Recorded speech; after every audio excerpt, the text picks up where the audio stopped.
मेरे प्रिय छात्रों, एक बार फिर से आप सभी का स्वागत है आपके अपने ही YouTube channel study channel MP में। बहुत महत्वपूर्ण प्रश्न लेके आया हूँ।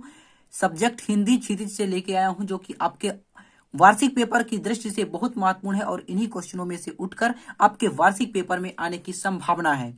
तो आप बने रहिए हमारे यूट्यूब चैनल में, और अगर नए हो तो वीडियो को लाइक कीजिएगा, चैनल को सब्सक्राइब कीजिएगा और दोस्तों को शेयर कीजिएगा। तो वीडियो स्टार्ट करते हैं। पहला क्वेश्चन क्या है? पहला क्वेश्चन हमारा है कि छोटी बच्ची का बैलों के प्रति प्रेम क्यों उमड़ आया? छोटी बच्ची का बैलों के प्रति प्रेम क्यों उमड़ आया? इसका मैंने उत्तर भी नीचे लिखा है कि छोटी बच्ची का बैलों के प्रति प्रेम उमड़ आने का निम्नलिखित कारण हो सकते हैं। ये आपको लिखना है, निम्नलिखित कारण हो सकते हैं। पहला कारण मैंने क्या लिखा है कि छोटी बच्ची की मां मर चुकी थी। छोटी बच्ची की मां मर चुकी थी, वह सौतेलेपन का दर्द झेल रही थी। यानी उसकी माँ जो थी खत्म हो चुकी थी और वह सौतेलेपन का दर्द झेल रही थी। वह माँ की बिछुड़ने का दर्द जानती थी। उसे लगा कि वे भी उसी तरह अभागे और अपने मालिक से दूर हैं, और उस बच्ची को भी लगा कि वे अपने माँ के बिछुड़ने का दर्द और अपने मालिक से दूर हैं। दूसरा क्या है कि जिस प्रकार छोटी बच्ची को उसकी सौतेली माँ पेट भर खाना नहीं देती थी, उसी प्रकार यहाँ हीरा मोती के साथ सौतेला व्यवहार किया जा रहा है। आप स्क्रीनशॉट ले सकते हैं। दूसरा क्या है कि जिस प्रकार छोटी बच्ची को उसकी सौतेली माँ पेट भर खाना नहीं देती थी, यानी उस बच्ची को उसकी जो सौतेली माँ थी उसे पेट भर खाना नहीं देती थी, उसी प्रकार यहाँ हीरा मोती के साथ सौतेला व्यवहार किया जा रहा था। ये आपका आंसर हो गया। आगे के प्रश्न में मैं उत्तर नहीं लिखा हूं क्योंकि थोड़ा बड़ा बड़ा उत्तर है। 3 या 4, 2, 3, 5 नंबर के प्रश्न है, तो ओनली आपको प्रश्न आगे मिलेगा। आप अपने बुक, गाइड या कोई भी साधन हो तो प्रश्न देख लीजिए। आप उसका आंसर यानी उसका उत्तर आप अपने पेपर, अपने कॉपी में लिख लीजिए और आप याद कर लीजिए ताकि आप अपने वार्षिक पेपर में इनका उत्तर लिख पाए। दूसरा क्वेश्चन क्या है कि थोगला के पहले के आखिरी गांव पहुंचने पर भिखमंगे के वेश में होने के बावजूद लेखक को ठहरने के लिए उचित स्थान मिला, जबकि दूसरी यात्रा के समय भद्र वेश भी उन्हें उचित स्थान नहीं दिला सका, क्यों? ये आपको इसका उत्तर लिखना है। तीसरा क्वेश्चन क्या है? सावले सपनों की याद शीर्षक की सार्थकता पर टिप्पणी कीजिए। सावले सपनों की याद शीर्षक की सार्थकता पर इसमें आपको क्या लिखना, टिप्पणी लिखना है। चौथा क्वेश्चन क्या है कि मैना की अंतिम इच्छा थी कि उस प्रसाद के ढेर पर बैठकर जी भर रो ले, लेकिन पाषाण हृदय वाले जनरल ने किस भय से उनकी इच्छा पूर्ण न होने दी? इसका आपको उत्तर लिखना है। अगला क्वेश्चन है कि सर टॉमस हे के मैना पर दया भाव की क्या कारण थी? 5वां हो गया। 6वां प्रश्न क्या है हमारा? हरिशंकर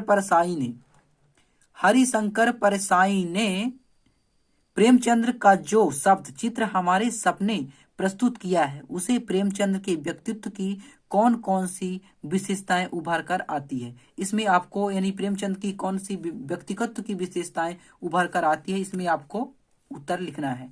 7वां प्रश्न क्या है? 7वां प्रश्न हमारा है प्रेमचंद के करे जूते पाठ में टीले शब्द का प्रयोग किन संदर्भों को इंगित करने के लिए किया गया है? इसमें आपको उत्तर लिखना है। 8वां क्वेश्चन है जवारा के नवाब के साथ अपने पारिवारिक संबंधों को लेखिका ने आज के संदर्भ में स्वप्न जैसा क्यों कहा? 9वां प्रश्न है किन घटनाओं से पता चलता है कि हीरा और मोती में गहरी दोस्ती थी? यानी किन घटनाओं से पता चलता है कि हीरा और मोती में गहरी दोस्ती थी? इसमें आपको उत्तर लिखना है। 10वां प्रश्न है कि लॉरेंस की पत्नी क्रीडा ने ऐसा क्यों कहा होगा कि मेरी छत पर बैठने वाली गौरैया लॉरेंस के बारे में ढेर सारी बातें जानती है। ढेर सारे बातें जानती है। अब हमारा अगला प्रश्न खंड काव्य से है। अगला प्रश्न खंड काव्य से है। तो इसमें पहला क्या है, कवि ने सच्चे प्रेम की क्या कसौटी बताई है। कवि ने सच्चे प्रेम की क्या कसौटी बताई है, इसमें आपको उत्तर लिखना है। अगला प्रश्न है, कवित्री द्वारा मुक्ति के लिए किए जाने वाले प्रयास व्यर्थ क्यों रहे हों, इसमें आपको उत्तर लिखना है, व्यर्थ क्यों हो रहे हैं, है ना।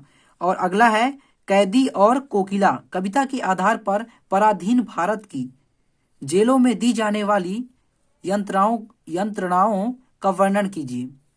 इसमें आपको वर्णन करना है, आप स्क्रीनशॉट ले सकते हैं। चौथा हमारा प्रश्न है, असली के लिए हठीली विशेषण का प्रयोग क्यों किया गया है। असली के लिए हठीली विशेषण का प्रयोग क्यों किया गया है। छठवां प्रश्न हमारा है, मेघ आए बादलों के जाने पर प्रकृति में किन गतिशील क्रियाओं को कवि ने चित्रित किया है, उन्हें लिखिए। यानी मेघ आए बादलों के जाने पर प्रकृति में किन गतिशील क्रियाओं को कवि ने चित्रण किया है, उन्हें आपको लिखना है इसमें। 7वां प्रश्न है कि यमराज की दिशा कवि के अनुसार आज हर दिशा दक्षिण दिशा क्यों हो गई है। यमराज की दिशा कवि के अनुसार आज हर दिशा दक्षिण दिशा क्यों हो गई है, इसमें आपको इसका उत्तर लिखना है। आप स्क्रीनशॉट ले सकते हैं, मैं प्रश्न दिखा रहा हूं। 8वां है कि किसी भी व्यक्ति को पहचान उसके कुल से होती है। किसी व्यक्ति की पहचान उसके कुल से होती है या कर्मों से, तर्क सहित उत्तर इसमें आपको लिखना है। प्रश्न 9वां है, कवित्री का घर जाने की चाह से क्या तात्पर्य है। कवित्री का घर जाने से चाह यानी घर जाने से कवित्री के क्या तात्पर्य है, इसमें आपको उत्तर लिखना है। 10वां प्रश्न है, अर्धरात्रि में कोयल की चीख से कवि को क्या आदेश होते हैं। अर्धरात्रि में कोयल की चीख से कवि को क्या आदेश मिलते हैं, क्या आदेश होते हैं, इसमें आपको इसमें उत्तर लिखना है। प्रश्न 11वां है, कविता के आधार पर हरे चने का सौंदर्य अपने शब्दों में चित्रण कीजिए। यानी कविता के आधार पर हरे चने का अपने सौंदर्य में इस चित्रण करना है। 12वां प्रश्न है कि मेघा के लिए वन ठन के सवर के आने की बात क्यों कही गई है। मेघा के लिए वन ठन के सवर के आने की बात क्यों कही गई है। 13वां प्रश्न है, मेघ रूपी मेहमान के आने से वातावरण में क्या परिवर्तन हुए। यानी मेघ रूपी मेहमान के आने से वातावरण में क्या क्या परिवर्तन हुए, इसमें आपको उत्तर लिखना है। ये 14 प्रश्न हो गया। 15 में क्या है, कवित्री का घर जाने की चाह से क्या तात्पर्य है, इसमें आपको उत्तर लिखना है। तो दोस्तों, आपको वीडियो कैसा लगा, आशा करता हूं कि आपको वीडियो अच्छा लगा होगा। और ऐसे ही प्रश्न पाने के लिए, जो कि वार्षिक पेपर की दृष्टि से बहुत महत्वपूर्ण है, पाने के लिए आप हमारे चैनल में बने रहिए। और कोई भी परेशानी होती है तो आप कमेंट कीजिए, आपके परेशानी का तुरंत उत्तर दिया जाएगा। और चलिए फिर मिलते हैं अगले वीडियो में, तब तक के लिए जय हिंद, वंदे मातरम।